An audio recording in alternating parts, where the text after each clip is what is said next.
Hello friend, welcome to ST tutorial YouTube channel. Friends, हम लोग अर्थशास्त्र का आपका 5वां प्रैक्टिस सेट सॉल्व करेंगे, जो आपके सभी exam TGT, PGT, GIC, lecturer सभी एग्जाम के लिए काफ़ी महत्वपूर्ण है। इसके पहले का पार्ट आप लोग प्ले लिस्ट में देख सकते हैं, जो आपके एग्जाम की दृष्टि से सारे प्रैक्टिस सेट को तैयार किया जा रहा है। ठीक है, तो सभी जो प्रश्न होंगे काफ़ी महत्वपूर्ण होंगे और परीक्षा के दृष्टि से सारे प्रश्न को इसमें रखा गया है। तो वीडियो को अंत तक जरूर देखिएगा। अगर वीडियो अच्छा लगे तो चैनल को सब्सक्राइब कर लीजिएगा, लाइक कीजिएगा और वीडियो को दोस्तों में शेयर भी जरूर कीजिएगा। तो चलिए प्रश्न को शुरू करते हैं। 11 नंबर क्वेश्चन है, उपभोक्ता किस वस्तु की कीमत घटने पर उपभोग घटा देता है?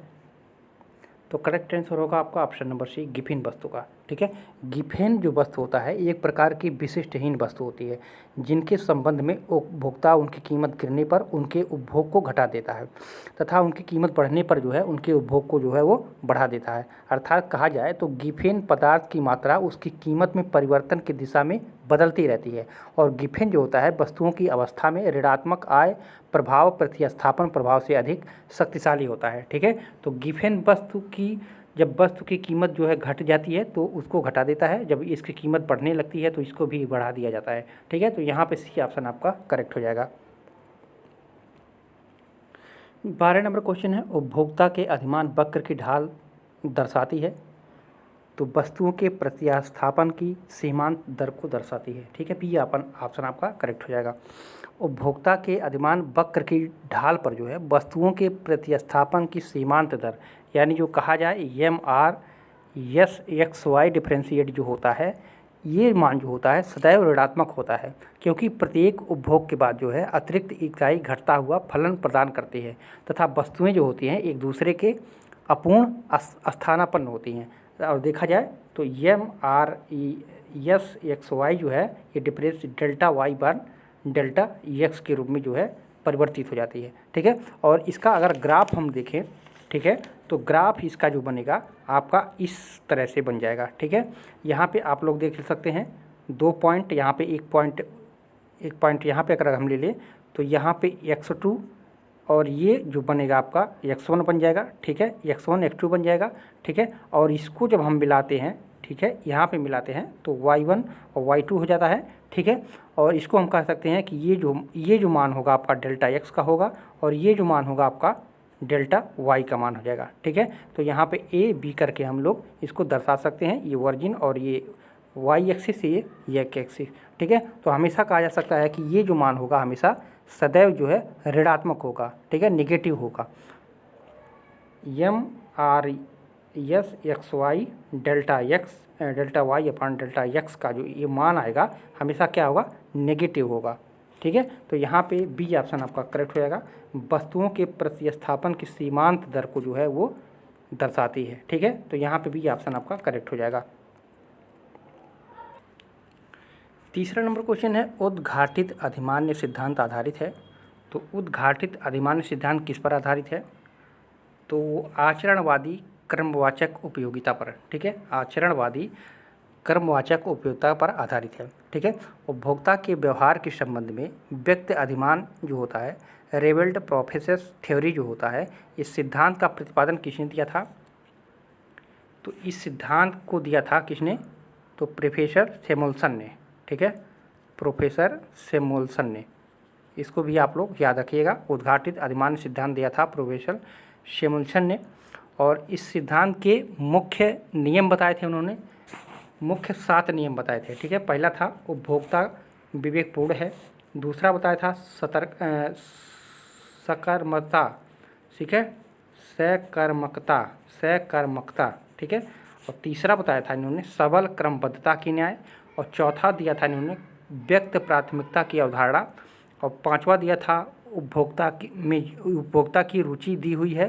ठीक है, और स्थिर की अवधारणा दिया था, और मांग की धनात्मक आय लूच। ठीक है, तो यहाँ पे उसमें जो है आचरण क्रमवाचक उपयोगिता, जिसको हम कह सकते हैं व्यक्त प्राथमिकता की अवधारणा। ठीक है, इससे इस सिद्धांत पर ये आधारित था। ठीक है, तो यहाँ पे डी ऑप्शन आपका करेक्ट हो जाएगा। 14 नंबर क्वेश्चन है, उत्पादन के कारक की सकल उत्पादकता अधिकतम तब होगी जब कारक की सीमांत उत्पादकता शून्य हो। ठीक है, जब कारक की सीमांत उत्पादकता शून्य हो तब जो है उत्पादन के कारक की सकल उत्पादकता जो है अधिकतम होगी। ठीक है, उत्पादन के कारक की जो सकल उत्पादकता होती है अधिकतम तब होती है जब कारक की सीमांत उत्पादकता शून्य हो। ठीक है, और जैसा एक हम ग्राफ दे रहे हैं, ठीक है, ये ग्राफ जो है मान लीजिए ऐसे ग्राफ है ये। ठीक है, तो यहाँ पे मान लीजिए टीपी दर्शाया जा रहा है। ठीक है, और यहाँ पे जो है टीपी का मतलब होता है अधिकतम। ठीक है, और यहाँ पे जो है एमपी दर्शाया जा रहा है। मान लीजिए दो ग्राफ है, यहाँ पे हम इसको जो है ऐसे उठा करके ऐसे यहाँ करके एमपी का मतलब होता है आपका शून्य। ठीक है, तो यहाँ पर देख लीजिए स्थितियाँ जैसी बन रही हैं वैसे जो ये बढ़ता चला जा रहा है, यानी अधिकतम हो रहा है। यहाँ पे एक बार बढ़ा है, फिर जो है अधिकतम धीरे धीरे वो शून्य की ओर चला जा रहा है। ठीक है, तो जब कारक की सीमांत उत्पादकता शून्य होती है तो उत्पादन के कारक की सकल उत्पादकता जो है वो अधिकतम तभी होती है। ठीक है, तो यहाँ कह सकते हैं आपका ये दोनों ग्राफ से आप लोग समझ सकते हैं। तो यहाँ पे सी ऑप्शन आपका करेक्ट हो जाएगा। 15 नंबर क्वेश्चन है, यदि मांग की लोच का मान 3 हो, यानी ईपी का मान आपको दे दिया है, ईपी बराबर 3 दे दिया है। ठीक है, और औसत आय जिसे AR कहते हैं। ठीक है, औसत आय AR तथा सीमांत आय MR में संबंध निम्नलिखित में से किससे प्रदर्शित होगा। ठीक है, तो यहाँ पे ईपी का मान यानी कि क्या दे दिया है, लोच का मान आपका दे दिया है 3। ठीक है, तो MR बराबर क्या हो जाएगा AR। ठीक है, AR हो जाएगा, तो इतना इसका बराबर मान कितना होता है, तो 1 - 1/E। ठीक है, 1/1 - E, चूँकि MR बराबर AR बराबर कितना होता है 1 - 1/E होता है। तो E का मान आपका दे दिया है, EP का मान दे दिया है 3, तो यहाँ पे हम लिख सकते हैं 1 - 1/3 लिख सकते हैं, नहीं लिख सकते हैं। ठीक है, अब इसी को यहाँ पे ऊपर देखिए आप लोग। ठीक है, तो MR बराबर क्या हो जाएगा AR, अब यहाँ पे गुणा करेंगे तो 3 - 1/3 हो जाएगा। ठीक है, तो MR बराबर AR बराबर क्या हो जाएगा, 3 में से 1 गया 2, 2/3 हो जाएगा। ठीक है, तो सही उत्तर हो जाएगा आपका ऑप्शन नंबर कौन सा सही होगा, तो 2/3 सही होगा आपका ऑप्शन नंबर बी। ठीक है, MR बराबर 2/3 AR का संबंध ये प्रदर्शित करेगा। ठीक है, इसको मत कीजिएगा। ठीक है, क्योंकि औसत आय है ये। ठीक है, ये औसत आय है। ठीक है, और सीमांत आय बराबर जो हो जाएगा सीमांत में और जो है औसत में आपको संबंध बताना है। तो यहाँ पे जो औसत सीमांत आय बराबर होगा वो जो है किसके बराबर होगा, औसत आय के बराबर होगा। तो यहाँ पे बी ऑप्शन आपका करेक्ट हो जाएगा। 16 नंबर क्वेश्चन है, रैखिक समांग उत्पादन फलन के से किस प्रकार के पैमाने का प्रतिफल प्राप्त होता है। तो ये प्राप्त होता है स्थिर पैमाने का प्रतिफल। ठीक है, स्थिर पैमाने का प्रतिफल इससे जो है प्राप्त होता है। तो यहाँ पे बी ऑप्शन आपका करेक्ट हो जाएगा। कॉब डगलस ने जो है उत्पादन फलन के अनुसार रैखिक समांग उत्पादन फलन से जो है पैमाने का स्थिर प्रतिफल प्राप्त होता है, अर्थात श्रम व पूंजी को किसी अनुपात में बढ़ाने से जो है वस्तु उत्पादन भी जो है उसी अनुपात में बढ़ता है। ठीक है, तो यहाँ पे बी ऑप्शन आपका करेक्ट हो जाएगा। और ये रैखिक समांग उत्पादन फलन जो दिया था, इसका परिभाषा दिया था कॉब डगलस ने, उनके अनुसार जो है ये परिभाषा स्थिर पैमाने का प्रतिफल माना गया था। ठीक है, तो यहाँ पे बी ऑप्शन आपका करेक्ट हो जाएगा। 17 नंबर क्वेश्चन है, समग्र मूल्य स्तर का सर्वाधिक व्यापक माप है। तो सकल राष्ट्रीय उत्पाद अस्फीतिक। ठीक है, तो यहाँ पे सी ऑप्शन करेक्ट होगा। समग्र मूल्य स्तर का सर्वाधिक व्यापक मान जो है सकल राष्ट्रीय उत्पाद अस्फीतिक कारक, जिसको GNP, ठीक है, GNP डिफ़ॉल्टर कहते हैं। ठीक है, ठीक है, क्योंकि इनमें जो है सभी वस्तुओं एवं सेवाओं के मूल्य में परिवर्तन को लिया जाता है।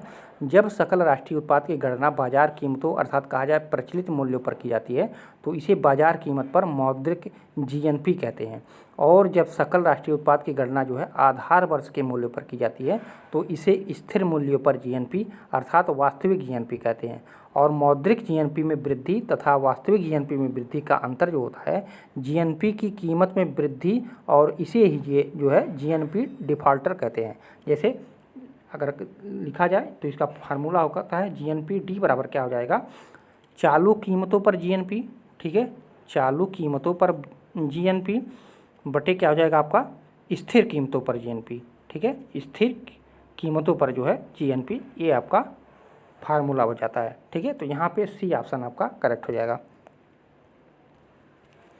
18 नंबर क्वेश्चन है, पैमाने का ह्रासमान प्रतिफल नियम किस काल में लागू होता है? तो ये दीर्घकाल में लागू होता है, ठीक है, सी ऑप्शन करेक्ट हो जाएगा। दीर्घकाल में जो है सभी साधन परिवर्तनीय होते हैं, सभी साधनों में वृद्धि होने पर जो है उत्पादन का पैमाना ही बड़ा हो जाता है और इसलिए इस स्थिति को पैमाने का प्रतिफल कहते हैं। अर्थात प्रतिफल या उत्पादन में वृद्धि जो पैमाने में वृद्धि के परिणाम स्वरूप हो।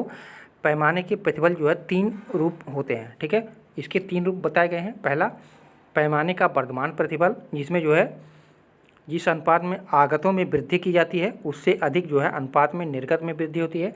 और दूसरा कहा गया है पैमाने का सम प्रतिफल, और तीसरा जो कहा गया है पैमाने का ह्रासमान प्रतिफल, ठीक है। तो ये तीनों जो प्रतिफल हैं ये तीनों दीर्घकाल के लिए जो है लागू किए जाते हैं, ठीक है। तो यहाँ पे सी ऑप्शन आपका करेक्ट हो जाएगा। 19 नंबर प्रश्न है, यदि सकल लागत फलन c बराबर 1/2x³ minus 4x² plus 100x plus 108 हो तो इकाई हेतु औसत स्थिर लागत क्या होगी? ठीक है, तो या ये TC भी कहा जा सकता है। तो TC बराबर क्या होता है? TC बराबर जो हो जाता है TVC, ठीक है, प्लस TFC, यही न होता है। तो यहाँ पे AFC का मान हम निकाल लेंगे सीधे, तो TFC बटे क्या हो जाएगा, Q हो जाएगा, ठीक है। तो प्रश्न में हमको TC बराबर मान हमको दिया है ये, ठीक है, ये मान हमको दिया है। तो TFC बराबर क्या हो जाएगा, तो TFC बराबर क्या हो जाएगा, तो TFC बराबर कितना आ जाएगा, 108 आ जाएगा, ठीक है। TFC बराबर 108 आ जाएगा।